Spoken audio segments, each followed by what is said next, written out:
Hello there.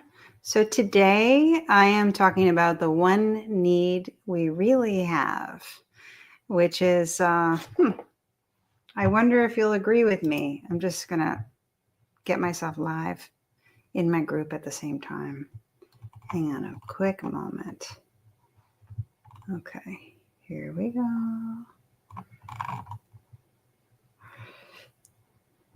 One moment.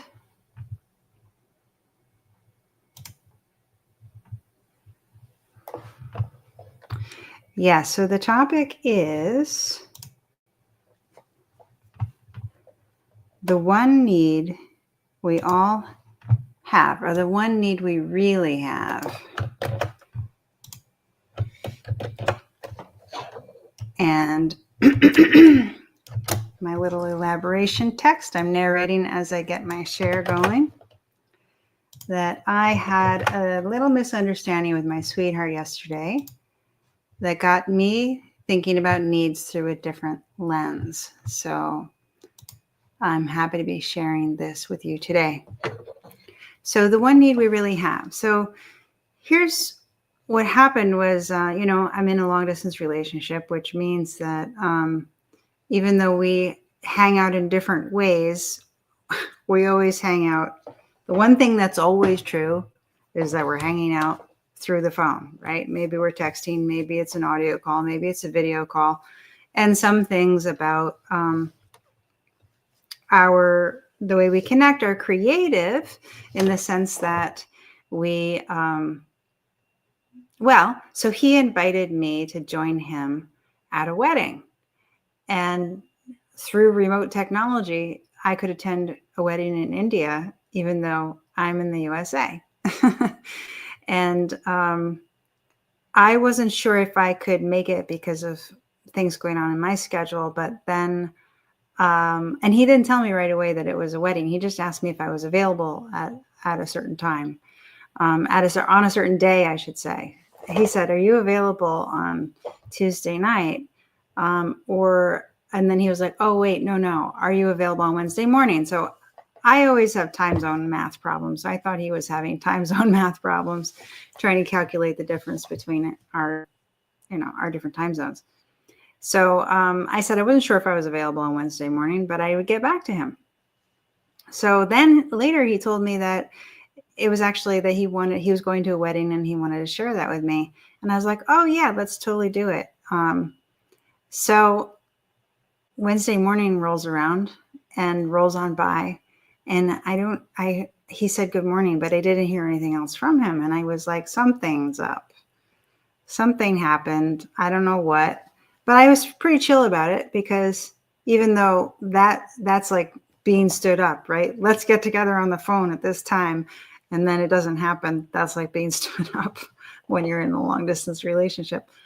But I was pretty chill about it because we've gotten to such a deep level of trust now. I don't get triggered by that kind of thing. I'm like, I know, I trust him completely. Something came up, he'll let me know, whatever, it doesn't matter. Time passes, I'll find out. But then I thought to myself, oh, wait a minute. What if, because I had said I couldn't do it. And then on the phone, I said, let's do it. And I thought, what if he didn't understand what I meant when I said that? Because there's a language difference and sometimes things like that happen. And so that made me feel sad if we didn't get to have a fun wedding date together remotely just because he didn't understand that I said that I changed my mind and said yes. So that idea made me sad, but I didn't know if that was the case until I caught up with him a little bit later, and I asked him, and he said, yes, I didn't understand. And then I was like, I was just so sad. But then I found out that actually the wedding wasn't even at a time. It wasn't at the time that I thought. It was at a different time. It was at Wednesday morning at like 1 o'clock in the morning, my time, not Wednesday morning when I would be waking up after sleeping. So then I wasn't sad anymore because there was no accident. There was no way that I could have attended, in this virtual reality date.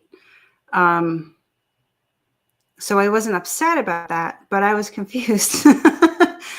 I was confused of how did that happen? And I knew that I made an assumption what he meant when he said Wednesday morning. But I don't know yet. I'm still waiting to find out because he's been busy, hasn't been able to answer my question yet.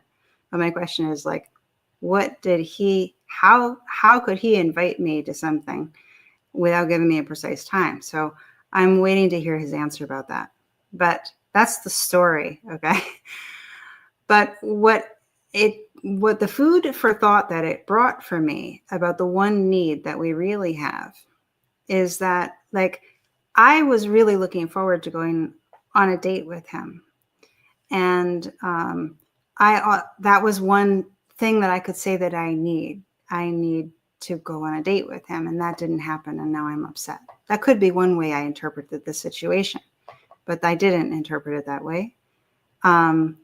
Another option of how I could interpret it is that I need timely communication.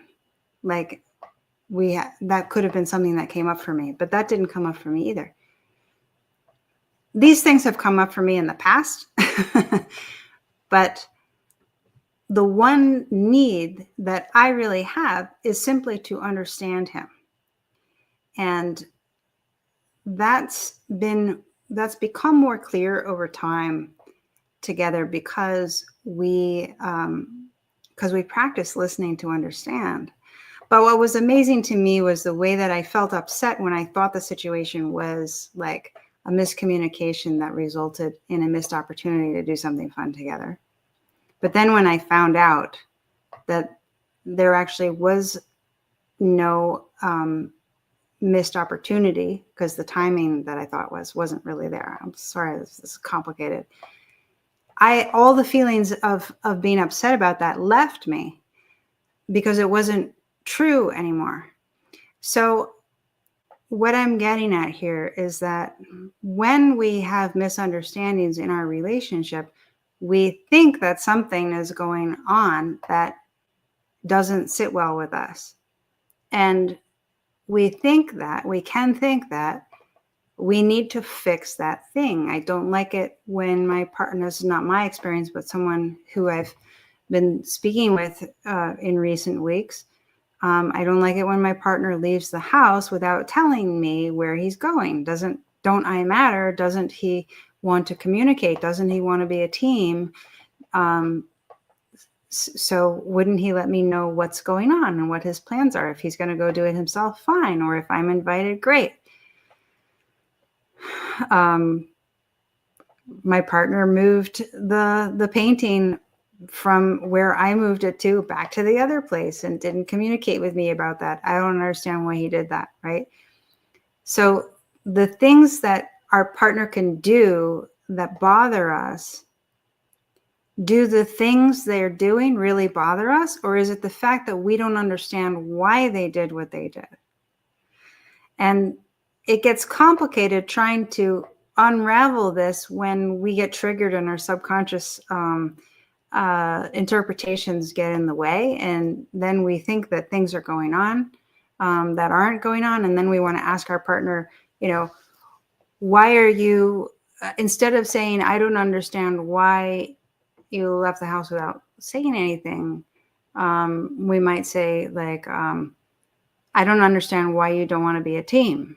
So there's a layer of interpretation in that way of talking about it. And this is where needs get controlling when we're adding layers of interpretation. But if we look at it like the only need I have is to understand my partner, then we can ask the questions to help us understand instead of asking the questions to fix what's wrong. That can give us the opportunity or the lens to come up with better questions, and also a lens to allow our energy to be softer. Instead of like, how come it didn't go this way? We ask, I don't understand why it went this way. Why did it go this way?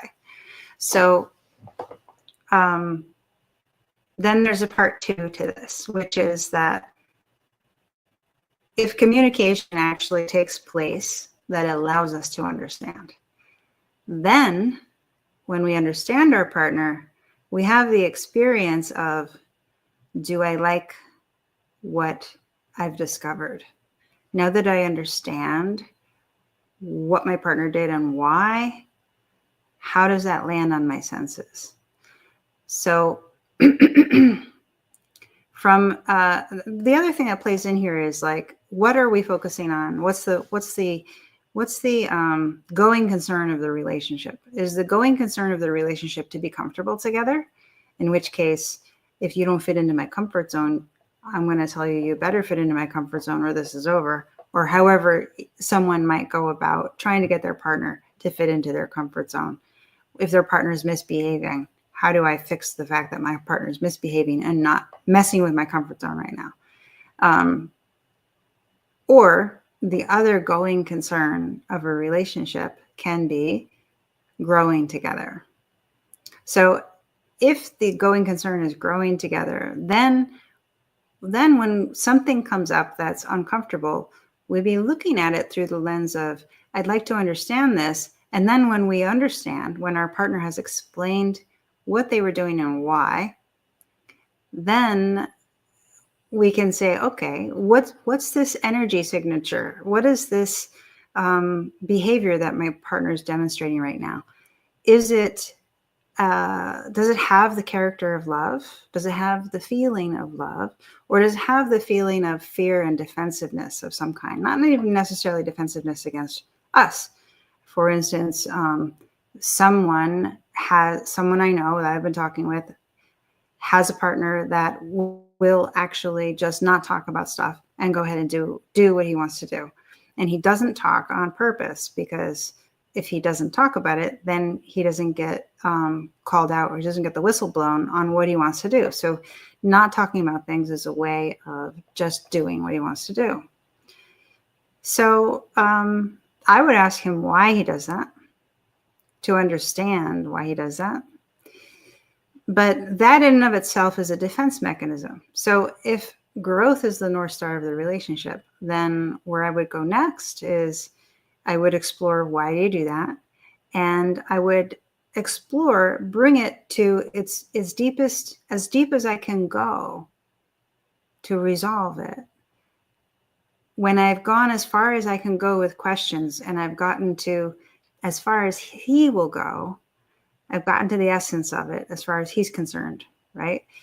In other words, maybe he's fine with that defense mechanism, and that's just the way it is. Then I ask myself, is this the energetic climate that I want to live in? Does this feel like love to me? And this is where self-love in relationship comes into play.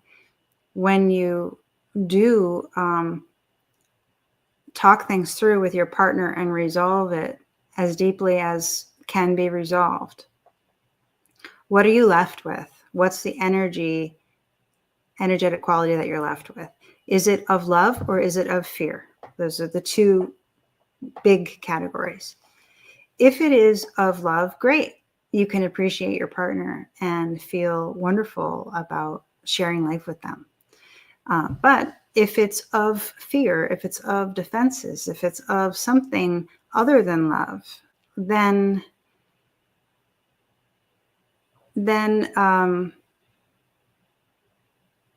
I guess the question is, what does love say inside you? Do you give this person more time? Are you happy living with that fearful energy signature in your signature? Because in intimate partnership, we are merging with our partner energetically, whether we are doing that in a quality of intimacy that we can feel, and that feels wonderful, or whether we're just living in the same house, or whether we're just spending a lot of time together. Your energy, you're going to be ingesting their energy. So what they do and what their energy is going to teach you about the nature of reality.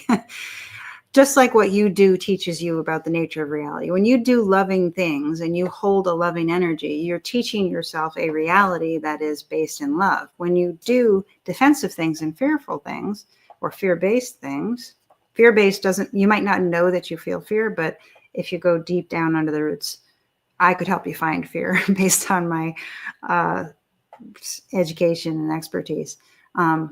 Anyway, fear-based is basically the mode that we're in when we're not feeling connected with love. And the more that we act from that place of fear, or fear-based whatever, defenses or self-image, like a bolstered self-image that's performing to compensate for the sense of unworthiness we have inside, that's a version of fear. When we act from those places, we reinforce that sense of reality for ourselves.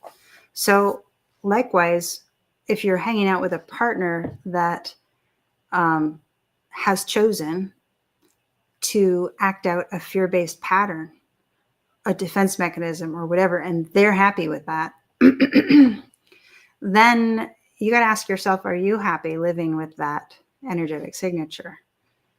Because that energetic signature is going to teach you a less than loving reality. So I guess it's twofold. The one need we really have, right? I guess the one need we really have is to be in love. I mean, that's the one need that I have. Now I can take care of myself being in a connection with love inside myself. But when it comes to my intimate partner, when something goes off, it's like, I don't understand what's going on here. The energy feels weird. Something's misfiring or missing, or there's a bump, twist, whatever, if we talk about it in energetic terms. I want to be able to ask questions and resolve that in a reasonable, gentle way, so that then I understand what happened. And in understanding, everything feels resolved. And I fully understand my partner.